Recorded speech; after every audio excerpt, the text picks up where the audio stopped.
ఆరాధన ఆరాధన ఆత్మీయమైన ఆరాధన ఆరాధన ఆరాధన ఆత్మీయమైన ఆరాధన మహనీయుడైన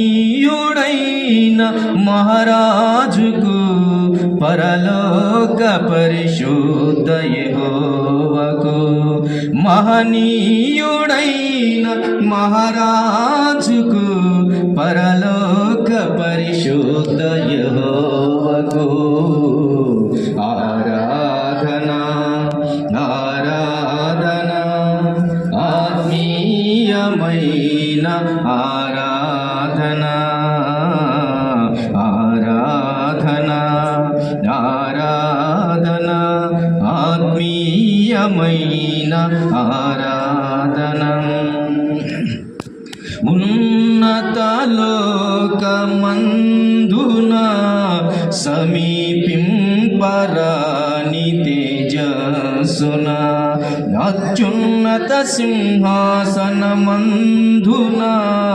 ఆసీనుడైన అమరుడు ఉన్నత లోకమందున సమీపింపరాని తేజస్సున అత్యున్నత సింహాసనమందున ఆసీనుడైన అమరుడు అదృశ్యుడు అనంతుడు అద్వితీయ దేవుడు అదృశ్యుడు అనంతుడు అద్వితీయ దేవుడు ప్రభావ మహిమ ఘనత పొంద యోగ్యుడగు యెహోవాకు ప్రభావ మహిమ ఘనత పొంద యోగ్యుడగు యెహోవాకు ఆరాధన ఆరాధన ఆత్మీయమైన ఆరాధన ఆరాధన ఆరాధన ఆత్మీయమైన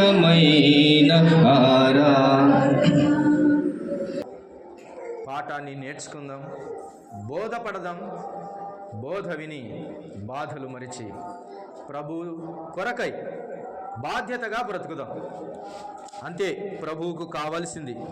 కాబట్టి ఆయన కన్నీళ్లు విడిచింది. కన్నీళ్ళ విషయంలో ఆయనకు ఒక విలువ ఉంది. ఆయన కన్నీళ్లు చాలా విలువైనవి, అది గుర్తుపెట్టుకోవాలి. మానవునిలో కల్మషం లేనివి ఏవైనా ఉన్నాయంటే కన్నీళ్ళు అంటారు. కన్నీళ్ళు ఉబుకాలి అని అంటే ఖచ్చితంగా లోపల అర్థం ఉంటుంది. అర్థం పర్థం లేకుండా మాటలాడొచ్చేమో కానీ, అర్థం పర్థం లేకుండా పాడొచ్చేమో కానీ, అర్థం పర్థం లేకుండా ఏడవరు. ఏడుస్తున్నాము అని అంటే ఖచ్చితంగా దానికి ఒక అర్థం ఉంటుంది. నిజమైన హృదయంలో నుంచి ఉప్పొంగేటటువంటి జలపాతం కన్నీరు. ఆ కన్నీరు మన జీవితాలలో ఉండాలి. ఈరోజు దేవుడు నీతో మాట్లాడుచున్నాడు. ఆయన నీ కన్నీళ్లను కూడా చూచేవాడు. కాబట్టి కన్నీళ్ళ విలువ నీవు ఎరగాలి. కన్నీళ్ళు లేకుండా బ్రతుకుతున్నాను, నాకే దుఃఖము లేదు ఈ లోకంలో అని అంటే నువ్వు ఎక్కడో రాంగ్ రూట్లో వెళ్తున్నావని అర్థం. కన్నీళ్ళు కూడా విశ్వాస యాత్రలో ఒక భాగం. కన్నీటి ప్రయాణంలో కొన్ని కిలోమీటర్లు నడుస్తూ ఉంది, అవసరమైనది, ఖచ్చితంగా కలుగుతుంది. దేవుని కొరకు నిజాయితీగా బ్రతికేవాడు, దేవుని కొరకు కష్టపడి బ్రతికేవాడు, ఈ లోకంలో యథార్థ హృదయంతో బ్రతికేటటువంటి వారికి ఖచ్చితంగా కన్నీళ్ళు అన్నపానాలయ్యే రోజులు ఖచ్చితంగా ఒకటి ఉంటుంది. నీ జీవితంలో కూడా అలాంటిది లేకపోలేదు. నా జీవితంలో కూడా అలాంటిది లేకపోలేదు. ఆయన కన్నీళ్లు విడుచువాడు అనే మాట నువ్వు మర్చిపోకూడదు. ఆయన నీ కొరకు కన్నీళ్లు విడుచువాడు. ఆయన నీ కొరకు కన్నీళ్లు విడుచువాడు. ఈ సందర్భం లాజరును గుర్చిన సందర్భం. లాజరు మరణమును గుర్చిన సందర్భం. సంగతి ఏదైనా ఆ కుటుంబంలో కాస్తంత గలిబిలి కలిగింది. ఆ కుటుంబం ఇది వరకు వెళుతున్న సాఫీ జీవితం లేదు. ఏదో ఆటంకం కలిగింది, ఏదో జరగకూడదు జరిగింది ఆ కుటుంబంలో. అంతవరకు బాగున్న ఆ ప్రయాణం సడన్ గా బ్రేక్ పడింది. ఏదో తెలియని ఏదో కష్టం వచ్చి పడింది. ఆ కుటుంబం కన్నీరు మున్నీరు అయిపోయారు. అయితే ప్రియులారా, ఆ ప్రభు ఆ కుటుంబం ఎడల బాధ్యత కలిగిన వాడై అంతకు ముందు బోధించిన వాడు, ఆ ఇంటిలో ఆ ఇంటిని ప్రేమించిన వాడు, ఆ ఇల్లు ఆయనను కూడా ప్రేమించినదే. అయితే ఆ కుటుంబం కొరకై ఆయన రానే వచ్చాడు, వస్తాడు అన్న మాట కూడా సత్యమే. అయితే ప్రియులారా, అక్కడ ఆ సందర్భంలో ఆయన కన్నీళ్లు విడిచాడు. అంటే మనకేమర్థమవుతుందంటే, దేవుడు నీ కుటుంబం ఎడల బాధ్యత కలిగిన వాడు అని మర్చిపోవద్దు. నీకోసం ఆయన కన్నీళ్లు విడిచేవాడు. నీకోసం ఆయన కన్నీళ్లు విడిచేవాడు. అక్కడ అనేకమైన అభ్యంతరాలున్నాయి, అనేకమైన అవిశ్వాసపు హృదయాలున్నాయి, అనేక మంది అర్థం లేని మాటలు అనేవారు అందరూ ఉన్నారు. ఏది ఏమైనా ఆ సందర్భం మాత్రం కన్నీటి సందర్భమే. ఆ సందర్భం ఏమిటి? కన్నీటి సందర్భమే. ప్రభువు కన్నీళ్లు విడుచువాడు. ఆయన కన్నీళ్లు విడిచాడంటే ఎంత విలువైనవో తెలుసా? ఆయన కన్నీళ్లు వెలకట్టలేనివి. ప్రియులారా, కన్నీళ్లు విడుచువాడు నీ ప్రభు. కన్నీళ్లు చూచేవాడే కాదు, ఏడుస్తుంటే ఊరుకుండేవాడే మాత్రమే కాదు, ఆయన కూడా నీ వంటి హృదయాన్ని కలిగిన వాడే, నీ వంటి భావము కలిగిన వాడే, నీ వంటి బాధను పొందిన వాడే. నీతో పాటు ప్రతి కష్టములో ఆయన సహానుభవం కలిగిన వాడే. కాబట్టి నీకు తోడున్న ప్రభువు నమ్మకమైన వాడు. హెబ్రీ పత్రిక 5వ అధ్యాయం, హెబ్రీలకు రాసిన పత్రిక 5వ అధ్యాయం 7వ వచన భాగాన్ని చదువుకుందాం. 5వ అధ్యాయము 7వ వచనం, హెబ్రీలకు రాసిన పత్రిక. శరీరధారి అయి ఉన్న దినములలో మహారోదనముతోనూ కన్నీళ్లతోనూ తన్ను మరణము నుండి రక్షింపగలవానికి ప్రార్థనలను యాచనలను సమర్పించి భయభక్తులు కలిగి ఉన్నందున ఆయన అంగీకరింపబడెను. ఆయన కుమారుడయ్యుండి తాను పొందిన శ్రమల వలన విధేయతను నేర్చుకొనెను. సందర్భాన్ని పక్కన పెడితే ఆయన భూలోకమందున్న దినాలలో ఆయన ఎలాగూ బ్రతికాడు? కన్నీళ్లు విడుచుచూనే. ఆయన అనేక సందర్భాలు కన్నీళ్లు విడిచాడు. కన్నీళ్లు విడిచే దేవుడు. భావము, అంతర్గత బాధలు కలిగినప్పుడు, మన హృదయం వేదనతో నిండినప్పుడు కన్నీళ్లు విడుస్తాం. నీ హృదయాన్ని అర్థం చేసుకునే ప్రభువే కాబట్టి ఆయన కూడా కన్నీళ్లు విడిచేవాడని మర్చిపోవద్దు. నా కన్నీళ్లు ఎవరు అర్థం చేసుకుంటారు? నా కన్నీళ్లు ఎవరు చూస్తారు? ఎవరు నా కన్నీళ్లకు విలువిస్తారు? ఎవరు నన్ను పట్టించుకుంటారని లోపల కుములుతూ ఎవరు లేని సమయాలలో కన్నీళ్లతో నీ పరుపు నిండిపోయింది. కన్నీళ్ల చేత నీవు నిండిపోయావు. అది ప్రభువు చూశాడు. అయితే నీ ప్రభు ఎలాంటి వాడు మొదట గ్రహించుకోవాలి. ఏంటో తెలుసా? నీ ప్రభువు కన్నీళ్లు విడుచువాడు. కన్నీళ్లు విడుచువాడు. రెండవ మాటకు దాటి వెళ్దాం. చూడండి, కన్నీళ్లు విడుచువాడే కాదు, యేసు కన్నీళ్లు విడుచువాడే కాదు. ఇర్మియా గ్రంథం 31వ అధ్యాయం, ఇర్మియా గ్రంథం 31వ అధ్యాయం 16వ వచన భాగాన్ని చదువుకుందాం. 16వ వచన భాగం. యెహోవా ఈ ఆజ్ఞ ఇచ్చుచున్నాడు, ఏడువక ఊరుకొనుము, కన్నీళ్లు విడుచుట మానుము. నీ క్రియ సఫలమై జనులు శత్రువుని దేశములో నుండి తిరిగి వచ్చేదారు. ఇదే యెహోవా వాక్కు. కన్నీళ్లు విడుచువాడే కాదు, నీ కన్నీళ్లు తుడుచువాడు కూడా ఆయనే. ఇక్కడ అంటున్నాడు కదా, కన్నీళ్లు విడుచుట ఇక ఆపు, ఇంకాపు.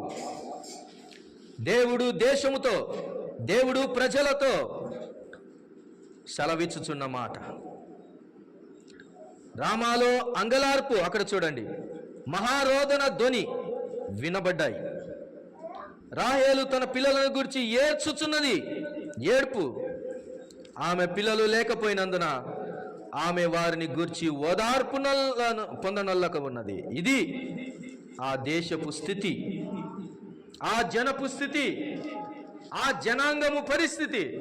అయితే దేవుడు అంటున్నాడు, యెహోవా ఈ ఆజ్ఞ ఇచ్చుచున్నాడు, ఓదార్పు లేని వారితో, అంగలార్పు కలిగిన వారితో, కన్నీళ్లు విడుచుచున్న వారితో, కన్నీళ్ళ విలువ తెలిసిన ప్రభు అంటున్నాడు కదా, ఏడువక ఊరకొనుము, కన్నీళ్లు విడుచుట మానుము, మానుము. నీ కన్నీళ్లు తుడుచువాడు ఆయన, నీ కన్నీళ్లు తుడుచువాడు ఆయన. నీ కొరకు కన్నీళ్లు విడుచువాడే కాదు, నీ కన్నీళ్లు తుడుచువాడు ఆయన. ఆయనను నువ్వు మర్చిపోతే ఎట్లా? కన్నీళ్లు తుడిచి సమాధానం ఇచ్చే దేవుణ్ణి మరిచితే ఎలా? నీ కన్నీళ్లు విడుచువాడు. రాహేలు, కొట్టుమిట్టాడుతున్నావు కదూ,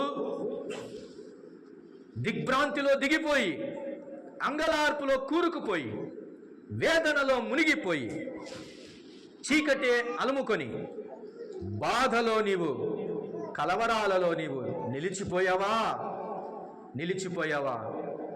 God commanding you, stop your tears. నీ కన్నీళ్లు ఆపు, ఏడవటం ఆపేసి అంటున్నాడు. నీ కన్నీళ్లు తుడిచేవాడు ఆయన. కన్నీళ్లు తుడిచే దేవుడు నీకుండగా, నీ కొరకై అవసరమైతే కన్నీళ్లు విడిచే దేవుడు ఉండగా, నీవెందుకు భయపడుతున్నావు?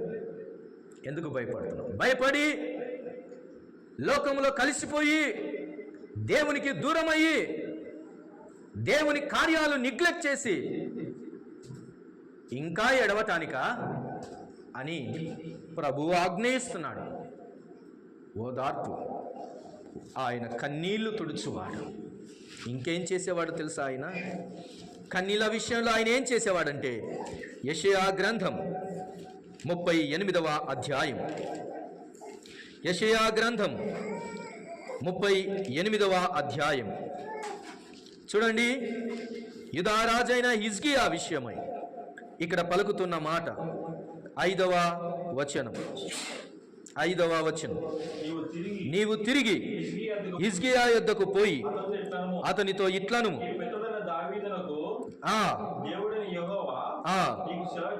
ఏమనగా, నీవు కన్నీళ్లు విడుచుట చూచి తిని, నీ ప్రార్థన నేను అంగీకరించి తిని. చాలు, నేను అంగీకరించాను నీ కన్నీళ్ళు. I accepted. నేను అంగీకరించాను నీ కన్నీళ్ళ ప్రార్థన. అంటే ఇలా చూడండి, ఆయన కన్నీళ్లను లెక్కించువాడుగా ఉన్నాడు. అది ప్రార్థన దేనితో చేస్తున్నాడు హిజ్కియా అంటే, కన్నీళ్లతో ప్రార్థన చేస్తూ ఉన్నాడు. కన్నీళ్ల ప్రార్థనకు ఆయన విలువిస్తున్నాడు. నేను అంగీకరించాను, నేను ఈ బంగారాన్ని అంగీకరించాను, ఇది మేలిమి బంగారం. ఈ వెండిని అంగీకరించాను, ఇది పుటము వేయబడినది. ఈ వస్త్రమును అంగీకరించాను, ఇది తెల్లగా ఉతకబడినది అని అంగీకారములో భావాన్ని అర్థం చేసుకుంటే, నీ ప్రార్థన అంగీకరించాను. ఎందుకంటే అది కన్నీళ్ళ చేత నిండిన ప్రార్థన. అంటే ఆయన నీ కన్నీళ్లను లెక్కించుచున్నాడు. అది నా కన్నీళ్ళు ఎవరు చూస్తారు? ఎంత ఏడ్చినా ఎవరు పట్టించుకుంటారు? ఎవరు చూడట్లేదే నా ఏడుపును అని అనమాకు. కన్నీళ్ళ విలువ తెలియని వారు నీ కన్నీళ్ళు ఎందుకు పట్టించుకుంటారు? కన్నీళ్ళ విలువ ఎరగని వారు నువ్వు ఏడుస్తే ఎవరు పట్టించుకుంటారు? కన్నీళ్ళు విలువ తెలియని జనం, మనుషులు నీ కన్నీళ్ళు ఎందుకు చూస్తారు? నిన్నెందుకు పట్టించుకుంటారు? ఏడుస్తే ఏడవని, చాతనైనంత ఏడవని, ఏడుస్తే నాకేంటి అంటారే కానీ నీ కన్నీళ్లకు విలువ ఇవ్వరు. హిజ్కియా చేస్తున్న ప్రార్థన, అది కన్నీళ్లతో చేస్తున్న ఆ ప్రార్థనను దేవుడు అంటున్నాడు, నేను అంగీకరించాను. ఐ యాక్సెప్టెడ్, నేను అంగీకరించాను అంటున్నాడు. కీర్తన గ్రంథం 56వ కీర్తన, 56వ కీర్తన 8వ చరణాన్ని చూద్దాం. చూడండి, 56వ కీర్తన 8వ చరణ భాగాన్ని మనం చూద్దాం. చూడండి, నా కన్నీళ్లు నీ బుడ్డిలో ఉంచబడి ఉన్నవి, అవి నీ కవిలలో కనబడుతున్నవి. కనబడును కదా ప్రభునందు ప్రియులారా. కన్నీళ్లు తుడిచేవాడే కాదు, కన్నీళ్లను సేవ్ చేస్తాడు ఆయన. నీ కన్నీళ్లను సేవ్ చేస్తాడు, లెక్కిస్తాడు ఆయన, విలువ కడతాడు, దాన్ని మెజర్ చేస్తాడు, దానికి విలువిస్తాడు. మనుషులు ఇవ్వరు, మనుషులు లెక్క చేయరు. జీవితం అంతా అన్నపానముల జీవితమైనా, కన్నీళ్ళే అన్నపానములు అయినా పట్టించుకోరు. కన్నీళ్లతో బ్రతుకుతున్నా పట్టించుకోరు.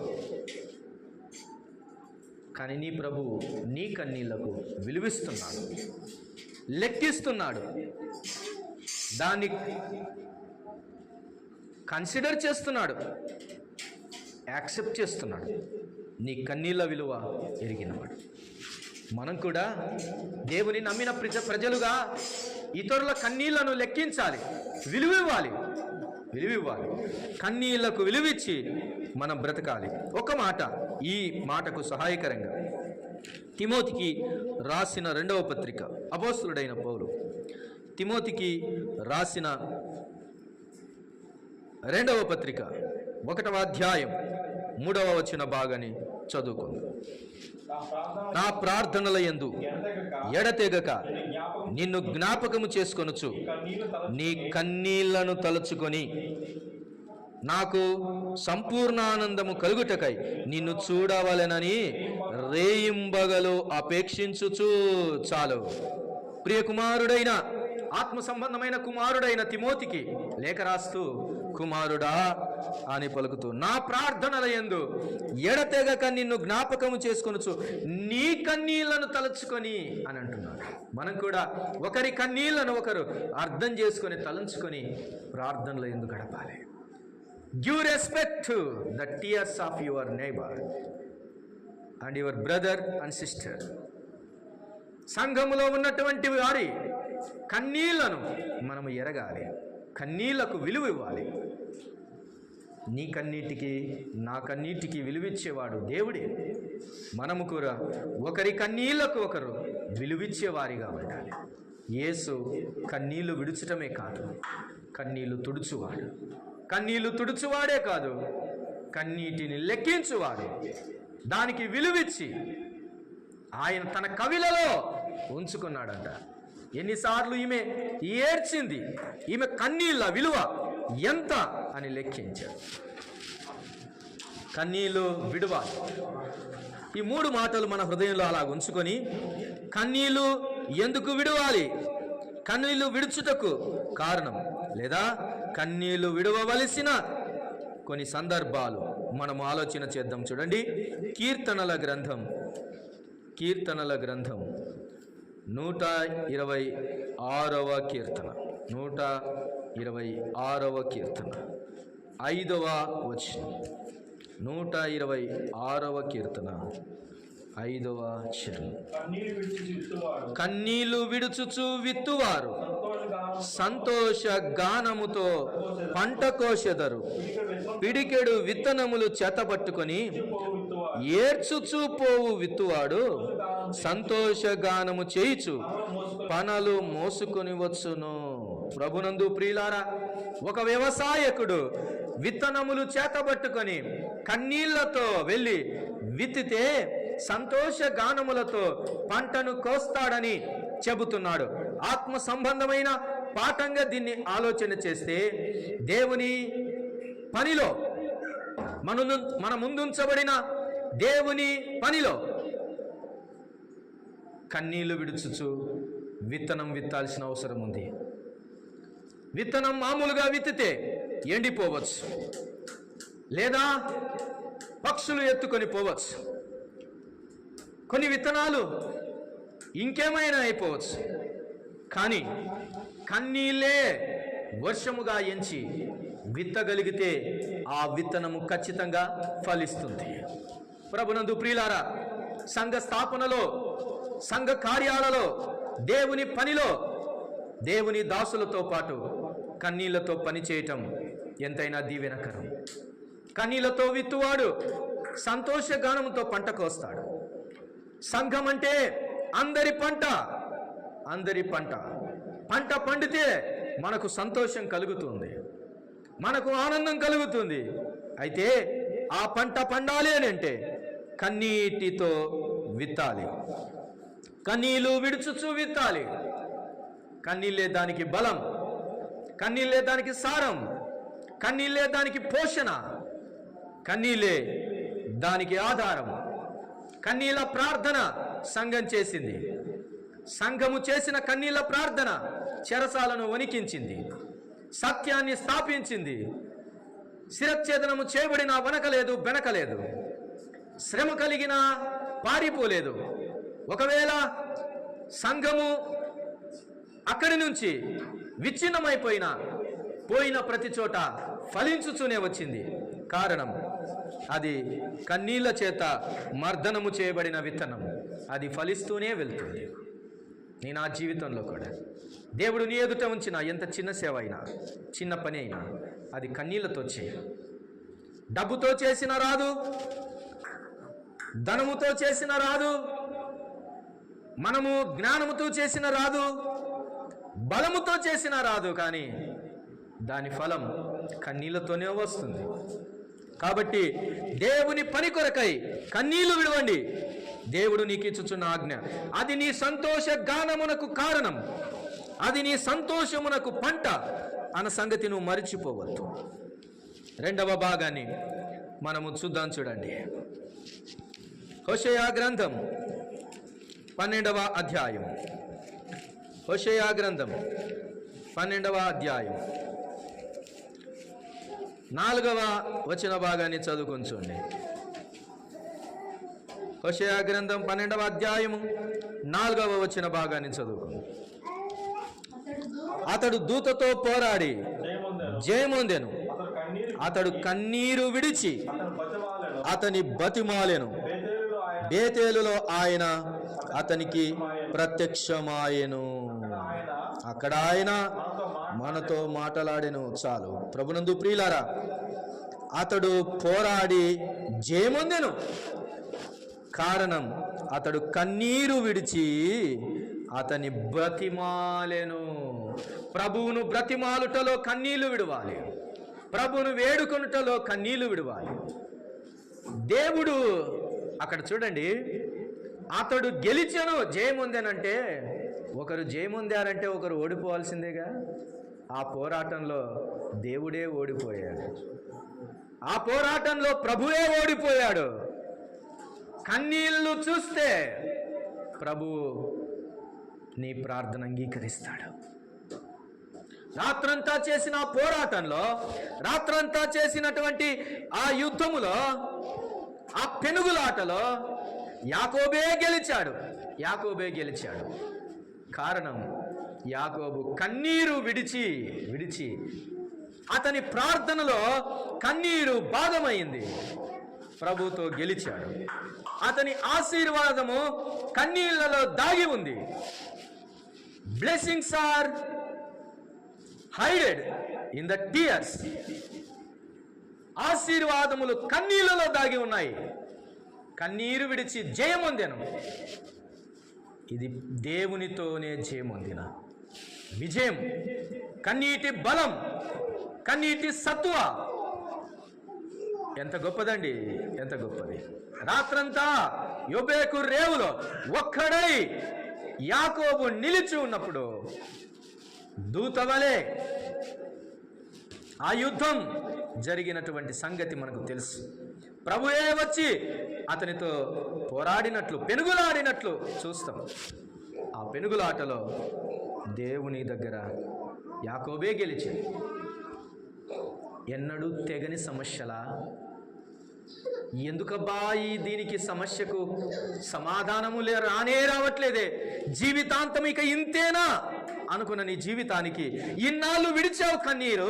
ఇప్పుడు పాఠము విన్న తర్వాత మరోసారి ప్రభు పాదాలు పట్టుకొని పోరాడి కన్నీళ్లు విడుచు పెట్టు. God consider your tears. దేవుడు నీ కన్నీటికి విలువిస్తాడు. జయం నీదే. ఆయన కరిగిపోతాడండి కన్నీటికి. ఆయన కన్నీళ్లకు కరిగిపోయేవాడు. జ్ఞాపకం ఉంచుకో, జ్ఞాపకం ఉంచుకో. రెండవదిగా, ప్రభువును బ్రతిమాలు కొనుటలో నీవు కన్నీరు విడవాలి.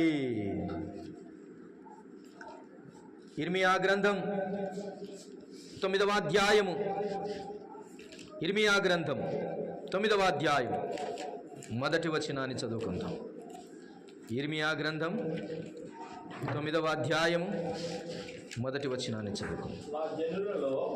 నా జనులలో హతమైన వారిని గూర్చి నేను దివారాత్రము కన్నీరు విడుచున్నట్లు నా తల జలమయము, నా కన్ను కన్నీళ్ళ ఊటగాను ఉండునుగాక, ఉండునుగాక.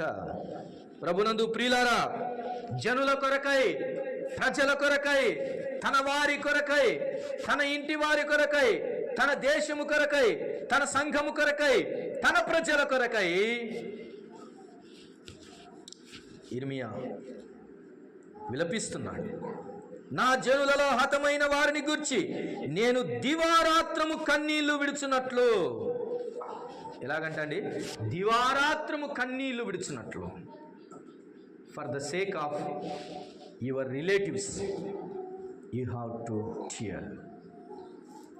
నీవు ఏడవాలి, కన్నీళ్లు విడవాలి. వారిని సంపాదించడానికి, వారిని మార్చుకోవటానికి, వారిని ప్రభు చెంతకు రాబట్టుకోవటానికి, ప్రభు ప్రేమ కౌగిటికి తెప్పించుకోవటానికి, ప్రభు స్వస్థత గల హస్తాల చెంతకు వారిని తీసుకొచ్చుకోవటానికి, వారిని ప్రభు నీడలోనికి నడిపించటానికి, వారిని పరిశుద్ధపరచుకోవటానికి, ప్రభు కొరకై సంపాదించుకోవటానికి నువ్విచ్చే వెల, నువ్విచ్చే కాస్ట్, నువ్వు చేసే పేమెంట్, అది కన్నీళ్ళు. ఆ కన్నీళ్ళతో సంపాదించవచ్చు, కన్నీళ్ళతో సంపాదించవచ్చు, కన్నీళ్ళతో పంటను సంపాదించవచ్చు, కన్నీళ్ళతో ప్రభువును సంపాదించవచ్చు, కన్నీళ్ళతో ప్రజలను సంపాదించవచ్చు అని అర్థమవుతుంది. ప్రజలను సంపాదించవచ్చు. కన్నీళ్ళు ఎంత విలువైనవి, ఎంత బలమైనవి. ఎండిపోయాయా నీ కన్నీళ్ళు? నీ కంటికి కన్నీరు రావడం లేదా? బాగున్నానని కాదు సుమా, ఎక్కడో బాగా దూరంగా ఉన్నావు ప్రభువుకు అని అర్థమవుతుంది.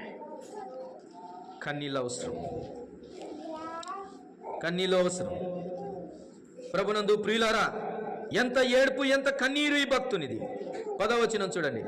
పర్వతాలను విషయమై రోదనమును అంగలార్పును చేయుదును, అరణ్యములోని మేతల స్థలములను బట్టి విలాపము చేయుదును, అవి పాడాయను. అయ్యో, అవి పాడైపోయాయి, పాడైపోయాయి. పాడైన స్థలములలో మన కన్నీళ్లు కనబడితే అవి మరలా మార్చబడతాయి. కన్నీళ్ళే ఎండిన గడ్డిని పచ్చగా చేస్తుంది. కన్నీళ్ళే ఎండిన నదిని ఊటగా మారుస్తుంది. ఇంతవరకు చదివిన వచనంలో కన్నీరు నా కన్ను కన్నీళ్లకు ఊట ఆయనని చూశాం, జలమయమైపోయాయంట భక్తుడు చెప్పినట్టు. Can you cry for the sake of your relatives, for your children, for your church, for your nation? నీ జనుల కొరకై నీవు ఏడవాలి, కన్నీళ్లు విడవాలి. కాబట్టి జనుల కొరకైన కన్నీళ్ళు. చివరి మాట, ఇంకొక మాటను నేను చూపించి చివరిగా దాటి వెళ్తాను చూడండి.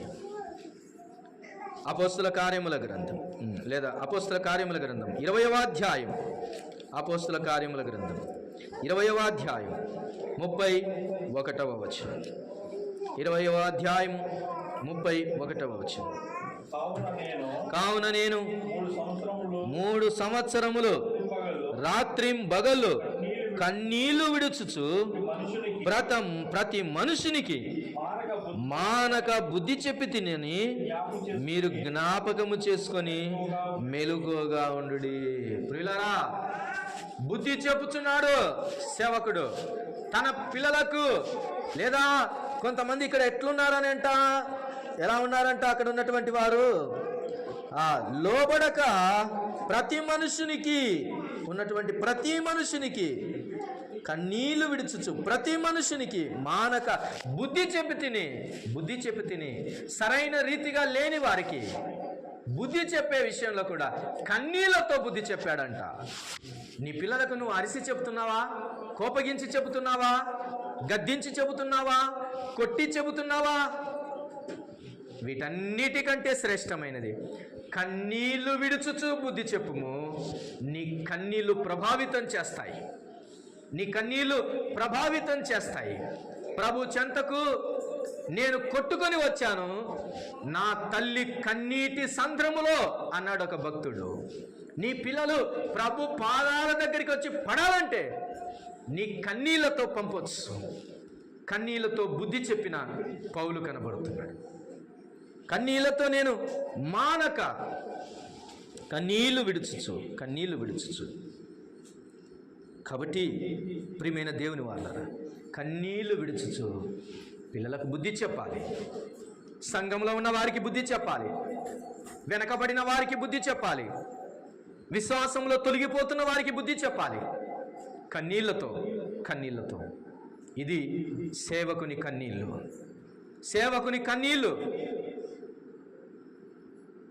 సంఘంలో ఉన్న వారిని బలపరుస్తున్నాయి. బుద్ధి చెప్పటానికి కన్నీళ్లు ఉపయోగిస్తున్నాడు.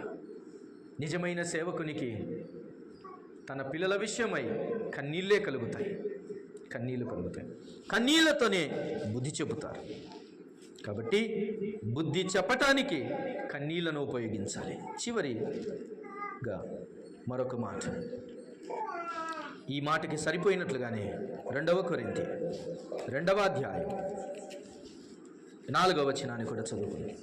కొరింథీ 2వ పత్రిక 2వ అధ్యాయం 4వ వచనాన్ని చదువుకుంది.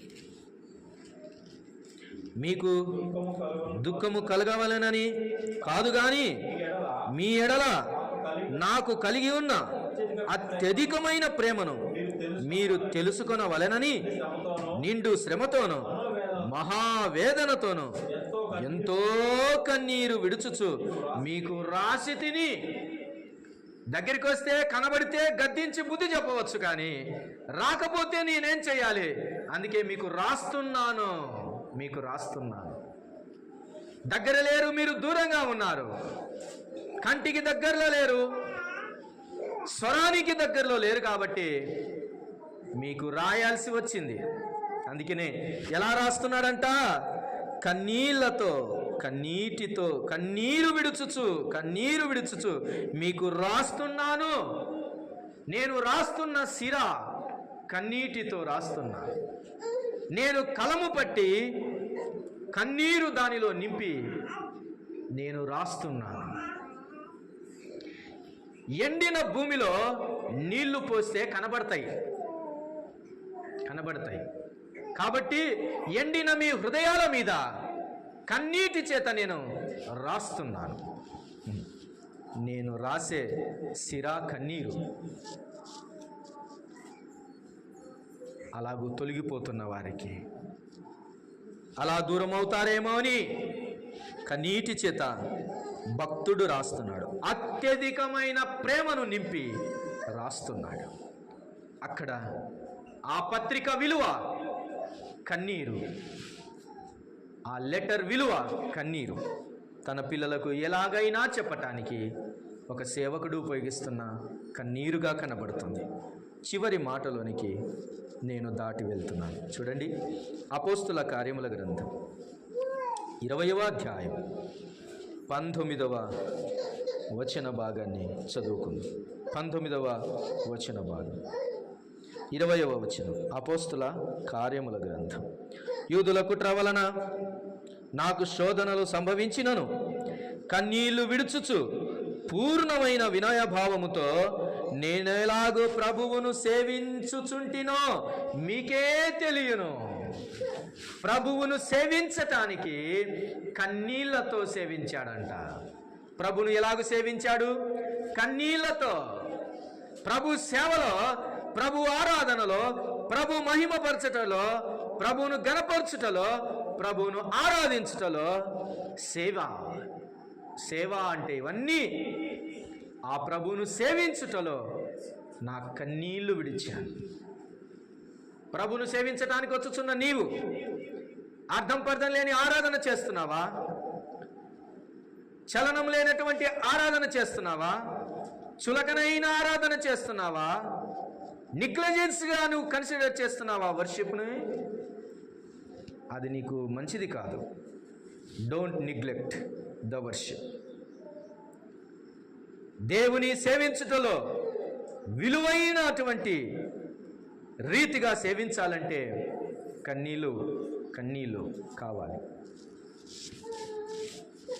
ఆరాధనకు వచ్చేటప్పుడు check your time, check your watch and prefer your Lord. Consider your God is first. నీ ప్రభువే మొదట అని నీవు కన్సిడర్ చేస్తే కన్నీళ్లతో నీ ప్రభువును సేవించినట్టు విలువైన ఆరాధన చేయాలి. దీనికి సరిపోయినట్టుగా లూకాసు వార్త 7వ అధ్యాయం 44వ వచనం. లూకాసు వార్త 7వ అధ్యాయం 44వ వచనం. 7:44వ వచనం భాగం. ఆ స్త్రీ వైపు తిరిగి అంతే, చూచుచున్నావే, నేను నీ ఇంటిలోనికి రాగా నీవు నా పాదములకు నీళ్ళలేదు గాని ఈమె తన కన్నీళ్లతో నా పాదాలను తడిపి తన తల వెంట్రుకలతో తుడిచేను. చాలా ముద్దు పెట్టుకున్నది, నూనెతో తల అంటలేదు, కానీ ఆమె అయితే కన్నీళ్లు విడిచింది. కన్నీళ్ల చేత ప్రభు పాదాలు తడిపింది. నీవు నీళ్ళు వేయలేదు, ఆమె కన్నీళ్లు ఇచ్చింది. నీళ్ళ కంటే కన్నీళ్లు విలువైనవి. ఆరాధనలో, సేవించుటలో, ప్రభుకు విలువించుటలో, ప్రభును సన్నుతించుటలో నీ కన్నీళ్ళు అవసరం. బర్డెన్ కలిగినటువంటి హృదయం, ప్రభు మీద భారం కలిగిన హృదయం, ప్రభు మీద ఆశ కలిగిన హృదయం, ప్రభువును సేవించాలని తృష్ణ కలిగిన హృదయం, ప్రభువే ఆదివారం ఆరాధనలో ముఖ్యుడు, ప్రథముడు, ప్రధానుడు అని నీవు ఎరిగితే విలువైన నీ కన్నీళ్ళు ప్రభు పాదాలను తడిపి విలువిస్తావు. ఆమె ఆరాధించింది, విలువ ఇచ్చింది. కన్నీళ్ళే ఆ విలువ కట్టింది. అందుకనే అక్కడ కూర్చున్న వారందరికంటే, ఆ ఇంటికి వచ్చిన ప్రభు, ఆ ఇంటి యజమానుని కంటే కూడా కన్నీళ్లు తెచ్చిచ్చిన ఆమెను పొగుడుతూ ఉన్నాడు. నీవు నీళ్ళే వేయలేదు నా కాళ్ళకు, కానీ ఈమె కన్నీళ్లు ఇచ్చింది. How great! కన్నీళ్ళ విలువ ఎంత గొప్పది. ప్రియులారా, వింటున్నారా? కన్నీళ్లు తుడిచేవాడు మాత్రమే కాదు, కన్నీళ్లను విలువ ఎంచేవాడు మాత్రమే కాక ఆయన కూడా కన్నీళ్లు విడుచువాడు. కన్నీళ్ళకంత విలువ ఉంది. ఆయన బోధలో, ఆయన జీవితంలో కన్నీళ్లు విడిచాడు. ఆయన కన్నీళ్లు రుచి చూచిన ఈ భూమి ఎంత గొప్పది, ఫలించింది. ఈరోజు ఈ మాటలు వింటుండగా ప్రభునందు ప్రియులారా, కన్నీళ్లు విడిచే జీవితం నీకుందా? కన్నీళ్ళ జీవితం నీకుందా? కన్నీళ్ళ ప్రార్థన, కన్నీళ్ళ ప్రయాణం, కన్నీళ్ళ ప్రయాస, కన్నీళ్ళ ప్రభువును సేవించుటలో, కన్నీళ్ళ సేవ, కన్నీళ్ళ జీవితం నీవు కలిగి ఉంటే, నీ పిల్లలకు కన్నీళ్ళ బోధ చేసినట్లయితే ఆహా ఫలిస్తుంది. ఒక మాట చెప్పనా? కన్నీళ్లకు కూడా టైమే ఉంటుంది. కన్నీళ్ళ టైం దాటిపోతే నీ కన్నీళ్ళకు కూడా విలువ ఉండదు. In time, in proper time, in the right time నీ కన్నీళ్ళు విడవాలి. సరైన సమయంలో, దేవుడిచ్చిన ఈ సమయంలో నీవు కన్నీళ్లు విడిచే అనుభవం నీకు లేకపోతే తర్వాత ఎంత కన్నీళ్లు విడిచినా లాభం లేదు. ఆ మహా భయంకరమైన పాతాళంలో ఆ ధనవంతుడు ఏడుస్తూ ఉన్నాడు, కేకలు వేస్తున్నాడు, లాభం లేదు.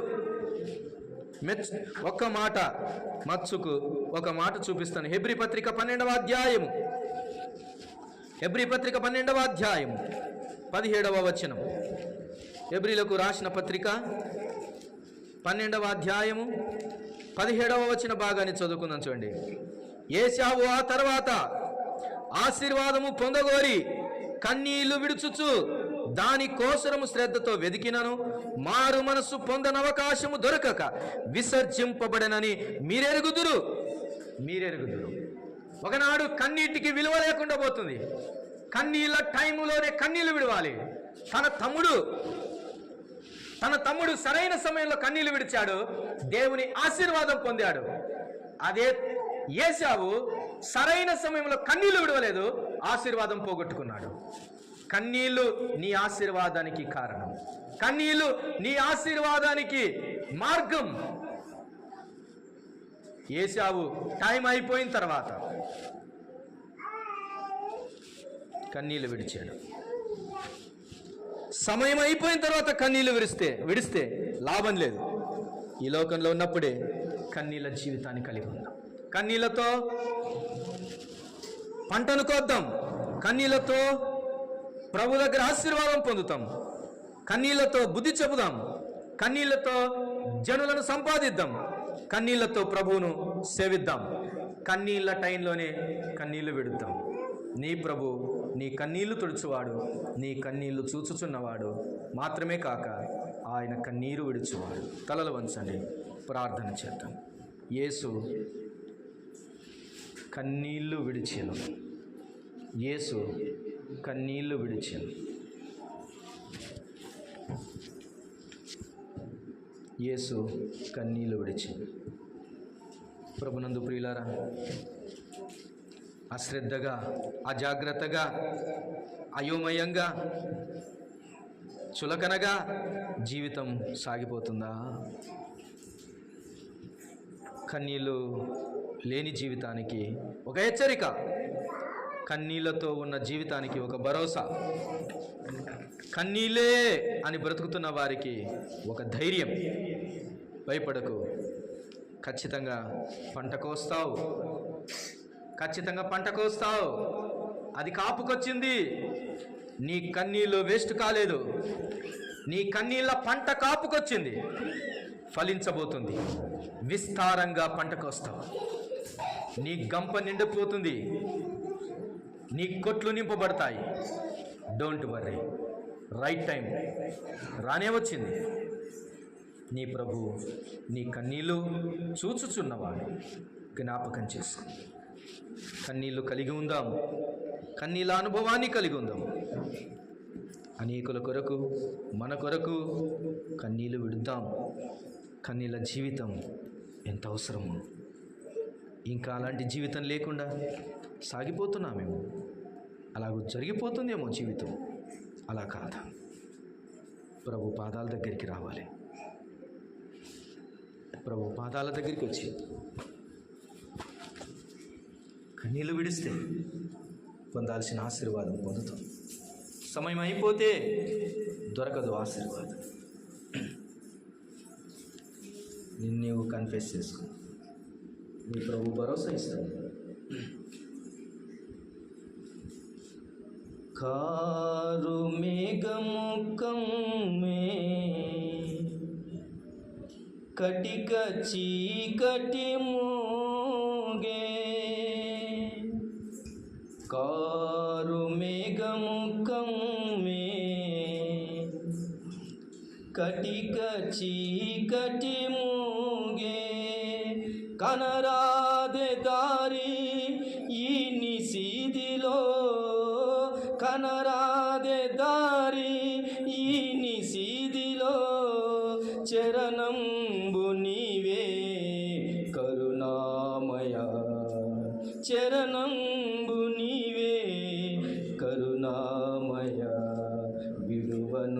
ఎడబాయనంటివే నా దేవా కడదాకా ఉందునంటివే విడువను ఎడబాయనంటివే నా దేవా కడదాకా ఉందునంటివే నా దేవా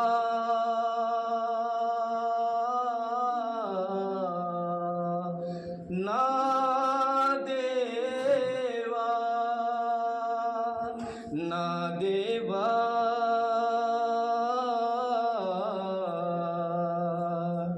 నా దేవా విడువను ఎడబాయనంటివే నా దేవా కడదాకా ఉందునంటివే కరము పట్టుము దేవా పురము చేర్చుము ప్రభువా కరము పట్టుము దేవా పురము చేర్చుము ప్రభువా నీ దరికి చేర్చి సేద తీర్చుమా నీ దరికి చేర్చి సేద తీర్చుమా నిత్యము నీ అందే నివసింపనీయుమా నిత్యము నీ అందే నివసింపనీయుమా విడువను ఎడబాయనంటివే నా దేవా కడదాకా ఉందునంటివే విడువను ఎడబాయనంటివే నా దేవా కడదాకా ఉందునంటివే నా దేవా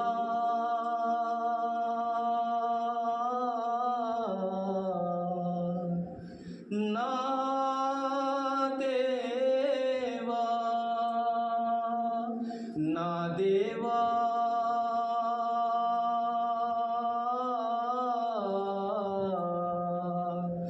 నా దేవా నిన్ను విడువని వాడు నిన్ను మరువని ప్రభు భయపడే ఎందుకు భయంతో దూరం అయిపోతున్నావు ధైర్యంతో దగ్గర ప్రభు నిన్ను నీ కన్నీళ్లను కన్సిడర్ చేస్తాడు